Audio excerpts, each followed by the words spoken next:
All right, so today we're going to learn the final way to factor. This is called factor by grouping. It is from your algebra book, section 5.10, and this is day 9 for this chapter's notes. We're going to jump right into examples. So here's number 1. And by 1, I mean A, of course.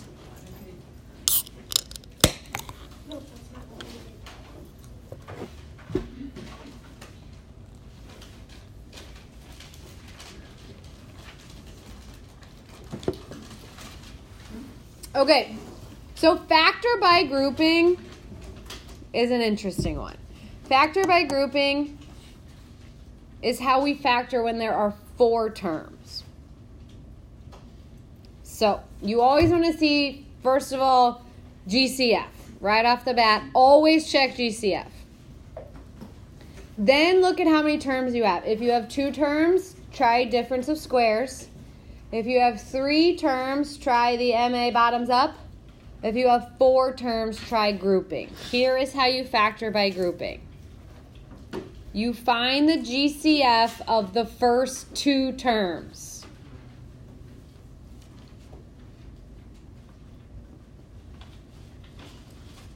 Then you find the GCF of the second 2 terms.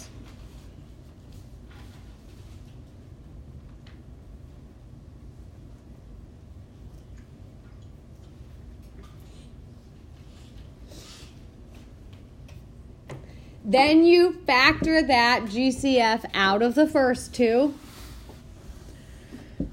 So 3a was the GCF of the first 2 terms. So I'm dividing 15ab by 3a. I'm dividing 3a by 3a, and I get 1.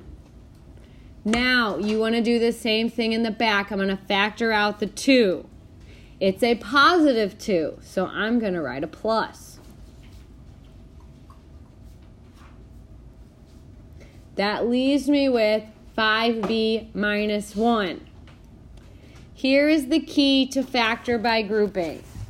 What's left in the parentheses has to be the same. Do you see how these are the same? If they're not the same, then you've done it wrong.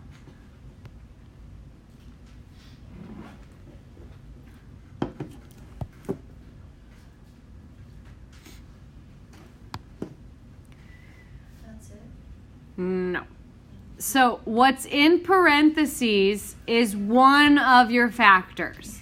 You just write it once. Okay? They go together. You write it once. This one I like to call the leftovers. It's what you factored out to the front. So again, these guys sort of come together and give you this one. Your leftovers come together and give you this one. And if you're ever unsure, just double distribute and see if you end up right where you started. Any questions?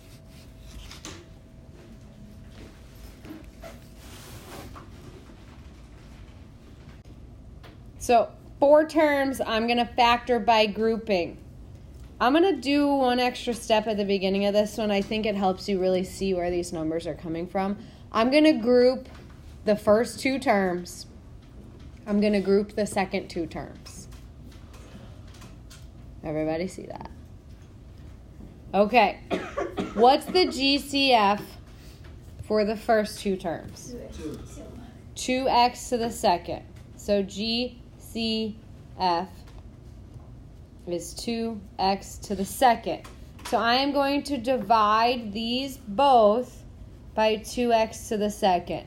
Some of you on your quiz would do the dividing step. You'd forget to write the GCF in the front. Don't do that, okay? If you're dividing everything by that number, you need to rewrite it as being multiplied by that number. That's what factoring is, rewriting as multiplication. If you forget that step, you just divided for no reason. All right, so that leaves us with 3x plus 5. In the back, what's the GCF Make sure it's going to leave us with 3x plus 5. Yes, sir. -7? -7 will leave us with positive 3x plus 5, right? Is it okay if it was just 7? It wouldn't leave us with this same thing. It has to leave us with 3x plus 5, or else the next step's not going to work out.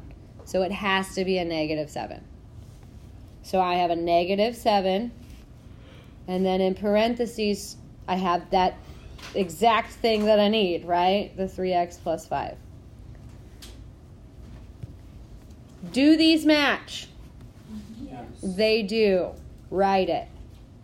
What are the leftovers? 2x squared minus 7. That's my answer. Where's the extra step? What extra step? You said you were going to do an extra step. Oh, putting the parentheses around the first two and the last two. Grouping it at the beginning. Oh. The last one didn't do that. This one, I just threw that in. I think it's more helpful to group them, so you can see, like, these two go together, these two go together, than just trying to remember. What if there's 5? If there are 5 terms, then you cannot use factor by grouping. If there are 5 terms, then GCF would be the only one that works. Yes? Now, since there's 3 of them that all have, never mind, they don't have a common friend. Only do what? Could we do that then? So I believe the question was, could we factor an x out of the first 3 numbers? No. GCF has to be in every single term in the problem. What if they all have the same? If they all had an x, then we could factor an x out first and then try factor by grouping. And then, just a side note, it's only prime if no factoring works at all. Some of you on your quiz would factor out a GCF, and then you'd say prime. Well, it's not prime, you just factored out a GCF. Do you know what I'm saying? Prime means, like, nothing worked at all. Not like only one thing worked and then the next type wouldn't work. Actually, there were no primes on that quiz on Friday. So if you wrote prime, you go, I don't know.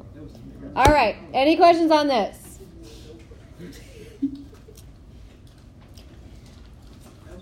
All right, so in this one, it's sort of like the previous ones, except that the x has already been factored out of the first 2, and the -3 has already been factored out of the second 2.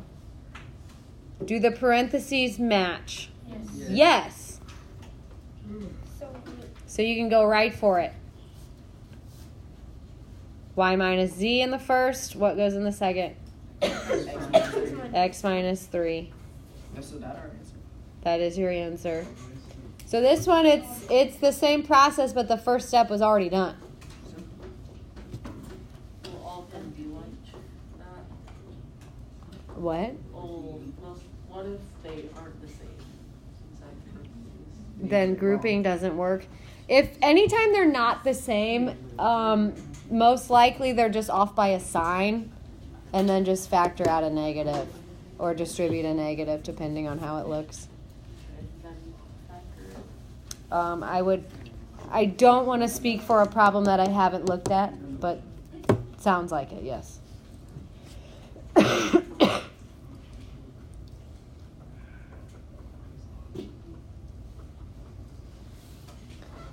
All right, so as you're writing this, I know there are 4 terms. 4 terms means we're going to group them.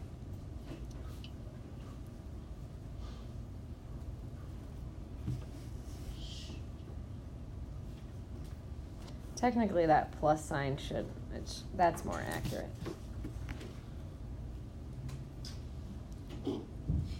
All right, what's the GCF for the first 2?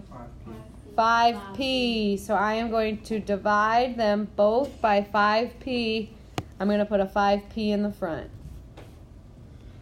So 6q minus 1. Good. What's happening in the back? By 2. Divide by 2, and it's positive, so plus 2. What do I end up with? 6Q. 6Q minus 1. Oh, good.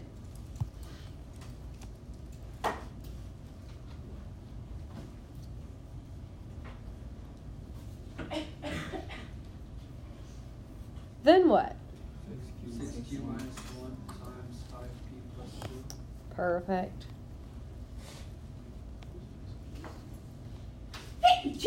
What? Bless you. Thank you. Any questions? I like this one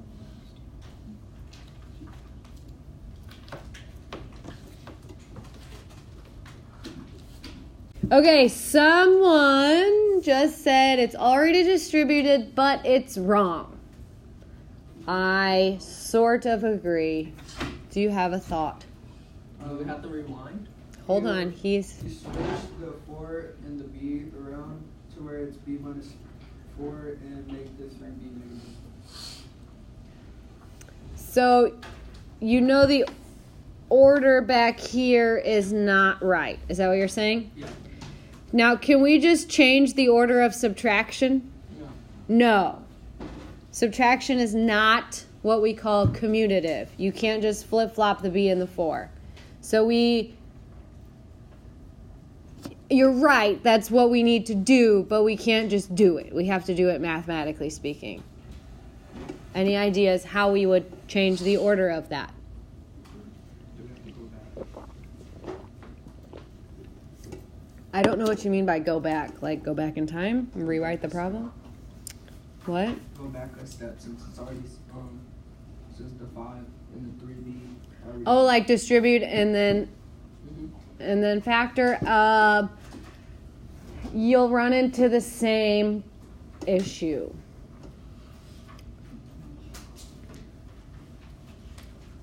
Yes, ma'am. Divide by 1. What kind of one? -1. Yes. We want to change the signs back here. If the B becomes a positive and the 4 becomes a negative, negative 4 plus B is the same thing as B minus 4. That is the legal way to rewrite subtraction in a different order. You got to change the signs of the numbers. So I'm going to make this minus 3B. Okay, all I did was divide out a -1. And then you multiply that by what's already out there. What's already out there is a positive 3B. Okay? So what that gives me is this. Do you agree that this is the same as this? Yes. Good. I agree as well. Let's write it down. And then what goes in the other one? 5 what? Minus 3B. It's a negative now. Good.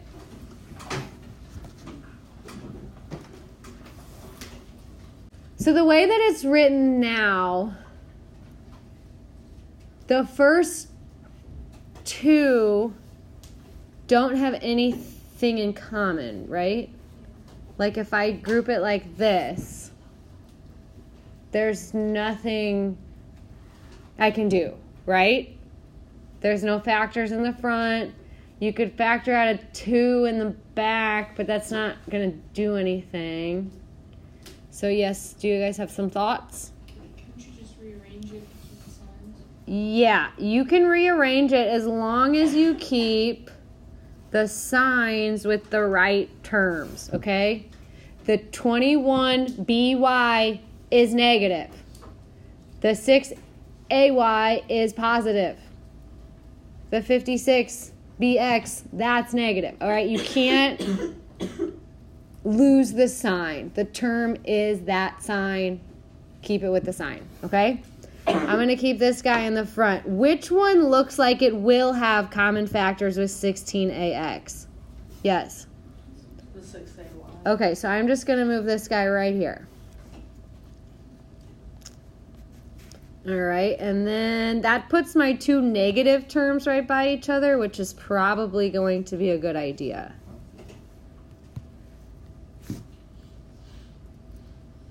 All right, let's try grouping it like this. And whenever it is a negative, I group it. Technically, you should sneak a plus sign in between the parentheses, but that's just a technicality at this point. All right, so what's the GCF now? 6. No, 6 doesn't go into 16. 2A. Let's try it.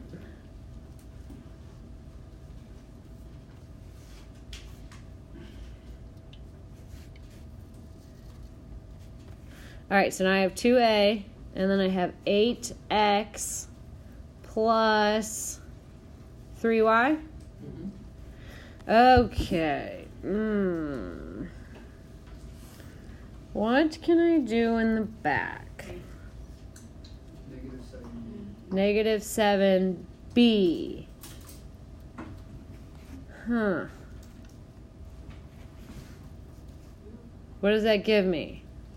3y plus 8x. Oh, so it is the same, right? Addition is commutative. 8x plus 3y is the same exact thing as 3y plus 8x. That one we don't have to worry about the signs. Adding doesn't matter. The order doesn't matter. They're the same. We typically write x's in the front, so I'm going to go with this version of it, okay? Now, what goes in the second set of parentheses? 2A minus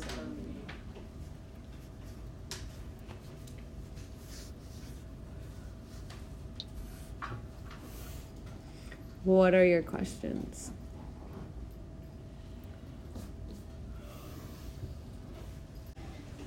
So a little rearranging. What do you think? Yeah. the 6y and the x is the second. So just kind of switch these? Okay. Let's see if that helps us out.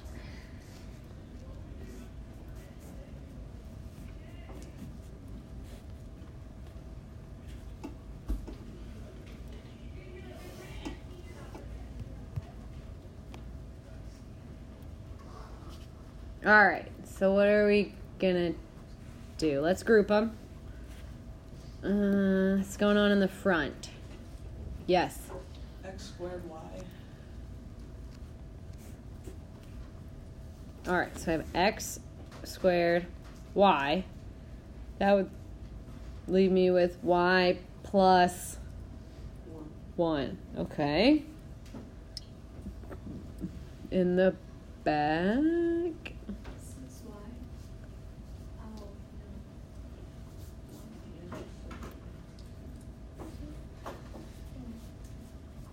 Okay. So what do I end up with? What? Y plus 1 times x squared y plus 6y.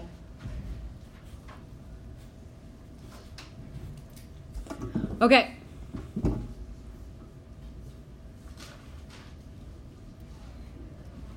So far, so good. There's one more thing we can do. Yes.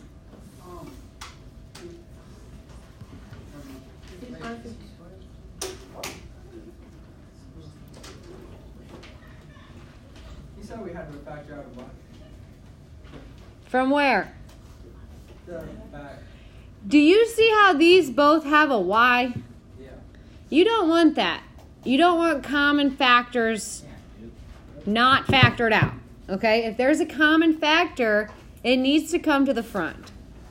So this is actually y plus 1, x squared plus 6. Now, to me, as the teacher, I'm like, what? The whole thing can be multiplied by a y? And then I look back and I'm like, well, here's a y, here's a y, here's a... Yeah, they all started with a y. So we could have done that step first. Or we could have done that step last. It doesn't matter. But you need to get that y out to the front. Whether they're in parentheses, 2 terms and they both have a y, get it to the front. If you notice right up front that they all have a y, get it out to the front. all the common factors need to be in the front. Questions? Okay. All right, so I'm going to group these guys and hope for the best. What do I do? What's the GCF up front? N. N. N. Shh. Quiet down, guys. So I have an N. Then I have an M squared minus 1. Oh, man. It's making me think of something. What do I do in the back? 4n squared. Oh, m squared. What did I said n squared. All right, so what do I have left in these parentheses? M squared minus 1. Now, here's my repeater. Here are my leftovers. What's the problem now? M squared. Wait a minute. How do you get n plus 4n to the M second? squared is in both. Hold on. That's supposed to mean m, isn't it? Oh, this n and this 4m squared. The question was where'd the n come from? I factored the n out of the first two. What? This is how we do it. So the repeaters go first, and then what you factored out goes together to make the second one. Okay. Yes, I think you guys are just forgetting the process. No, I just forgot to do it. Wait, do you want us to factor it again? That's what I'm waiting for you to tell me. Oh, then we can factor it. Which one are we factoring again? M squared. No. M squared. I want to go home. You can't do it on any of That's a minus 1. Yeah. Yes. You can't do it. You can't factor m squared out, can you? Because there's going to be. I'm not trying to factor an m squared out. I'm still waiting for someone to tell me what is factorable and for Tim to quit talking. I am so confused. I cannot factor out an m or an m squared because every term doesn't have an m or an m squared. Is that your answer? That is not my answer. I'm still waiting for you to see it. What about the negative one? How do you, what? From what? What? Why would you factor -1? I don't know. I'm just trying to say stuff to get it. Yes. It's gonna be n plus 1, n minus 1. What is this right here? That is an m Difference of two squared. This is a difference of two squares. M times m gives me m squared. 1 times 1 gives me 1. That counts as a square. So I'm going to do a plus 1, a minus 1. Really? That's dumb. Yes, 1 is a square. Does that make 0 a square? 0, 0. Oh, Sure. So there's a 0 squared. No. Is Wait, it 0 to the 0's power 1? Okay, we're not going to get into zero debates right now. All right. But yes, 1 is a perfect square because 1 times 1 is 1. So m squared minus 1 is a difference of two squares, and you can factor it again. so you basically Hold on. She's asking a question. Go. doesn't have a square on it. I'm so confused. A difference of two squares, like, this is just a side note, like x squared minus 9. Do you remember that? And it's like x plus 3x minus 3. Right. It's that same thing. 1 times 1 gives me 1. 3 times 3 gives me 9. It's the same idea. What number times itself gives you this guy in the back? Okay. It just happens to be a 1, which is a little harder to recognize, but it's still 1 times 1 gives you 1. Okay. All right, any other questions?